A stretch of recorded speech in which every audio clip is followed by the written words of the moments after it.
والنور يهدي الحائرين ضياؤه. Wal amru istida'ul fi'li bil qawli mimman huwa dunahu ala sabilil wujud. Wal amru, adapun perintah. Apa sih perintah itu? Itu istida'ul fi'li,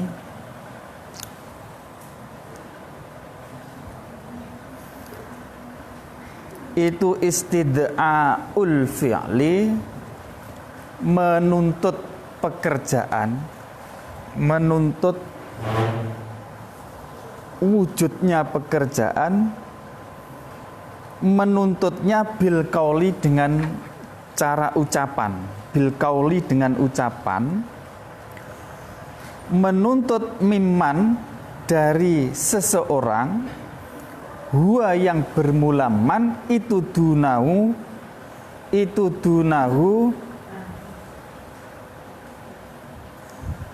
di bawahnya man, ikut dunahu di bawahnya amir, orang yang memerintahkan. Itu dunahu di bawahnya orang yang memerintahkan, amir, ala sabilil wujubi, atas jalan mewajibkan atau dengan cara mewajibkan. Saya ulangi, wal amru, adapun perintah itu istida'ul fi'li, menuntut wujudnya pekerjaan, menuntutnya bil qauli dengan cara ucapan, menuntut pekerjaan mimman dari seseorang, huwa yang bermula man, itu dunahu di bawahnya orang yang memerintahkan, ala sabilil wujubi, atas jalan mewajibkan.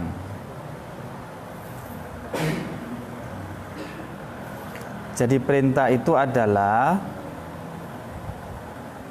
menuntut wujudnya suatu pekerjaan yang tuntutan itu dengan menggunakan ucapan, misalnya berdirilah atau kum, berdirilah. Nah, tuntutannya itu datangnya dari orang yang lebih atas kepada orang yang lebih bawah, atau wujudnya pekerjaan tadi itu wujud dari orang yang lebih bawah tingkatannya kepada orang yang lebih atas. Jadi contohnya misalnya seorang dosen bilang kum, berdirilah. Itu artinya dosen menuntut wujudnya pekerjaan berdiri dari mahasiswanya. Antara mahasiswa dengan dosennya lebih tinggi mana? Dosen. Jadi wujudnya pekerjaan dituntut dari orang yang lebih rendah. Orang yang menuntut pekerjaan orang yang tingkatannya itu lebih tinggi. Itu namanya amar atau perintah. Ala sabilil wujub, maksudnya perintahnya itu wajib dikerjakan. Mafhumnya, kalau perintahnya itu boleh ditinggalkan dan boleh dikerjakan, itu berarti bukan amar. Jadi disebut amar itu kalau ucapan tadi itu, ucapan yang berupa menuntut wujudnya pekerjaan itu memang wajib dikerjakan.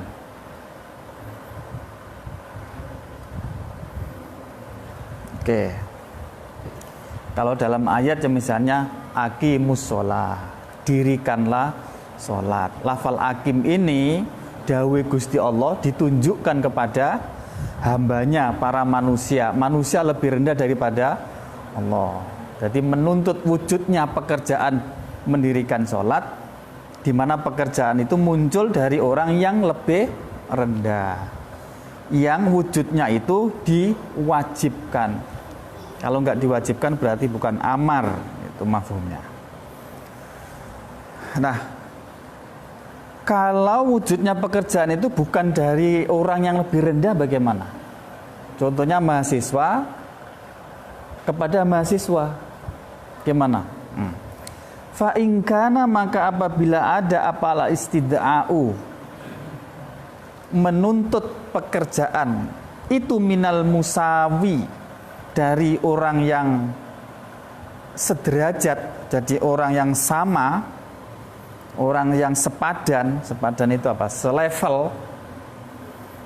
Ya sumia, maka disebut apa al istidaa, disebut iltimasan, akan iltimas. Jadi bukan disebut amr tapi disebut iltimas. Kalau amr tadi itu perintah, kalau iltimas itu apa kira-kira? Permintaan atau apa? Kalau sampean merintahkan kepada temannya satu level, apa namanya? Kalau permohonan kan enggak, kalau mohon kan kalau pada lebih atas. Kalau selevel apa namanya? Selama ini kita gunakan apa istilahnya? Yaitu namanya iltimas. Mungkin permintaan atau apa? Apa?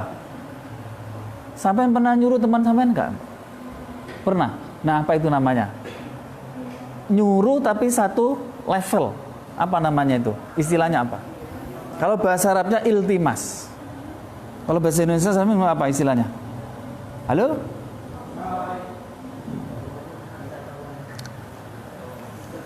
Tolong dong ngambilin sandal dong ya, sama temannya sendiri. Oh, bukan tolong dong, tapi ambilkan sandal. Nah, ambilkan sandal, tapi kepada temannya sendiri. Apa namanya? Masuk merintah. Bahasa Arabnya iltimas, permintaan.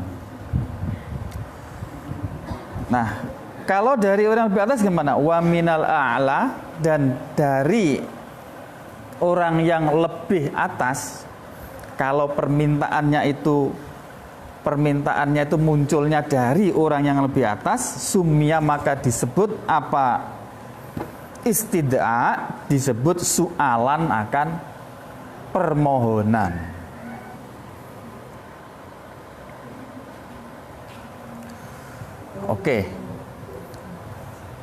Oke, tadi kan disebut amar itu kalau perintahnya itu bersifat mewajibkan. Sekarang kalau tidak mewajibkan, ya terserahlah, dilakukan boleh, enggak juga boleh. Nah, apa namanya? Wa illam yakun, dan apabila tidak ada apa istidaa. Istidaa itu tadi menuntut wujudnya pekerjaan. Tidak ada itu ala sabilil wujubi, atas jalan mewajibkan. Tidak mewajibkan maksudnya gimana? Bi ain jawaza, gambarannya yaitu bi an jawaza, gambarannya yaitu membolehkan siapa man attarka akan meninggalkan, ya fadzahiruhu, maka bermula hukum zahirnya istid'a itu annahu, sesungguhnya istid'a itu laisa, tidak ada apa al istid'a itu bi amrin, dengan nama amr, atau bi amrin tidak disebut dengan amr. Jadi kalau permintaan atau perintahnya tadi itu tidak bersifat mewajibkan, tapi nyatanya boleh ditinggalkan, maka menurut zahirnya daweh Kiai Muswanef di sini itu berarti tidak bisa disebut amr. Ya sekalipun menurut ulama yang lain itu tetap disebut amr. Jadi nanti itu ada amr yang sifatnya wujub, ada amr yang sifatnya sunnat.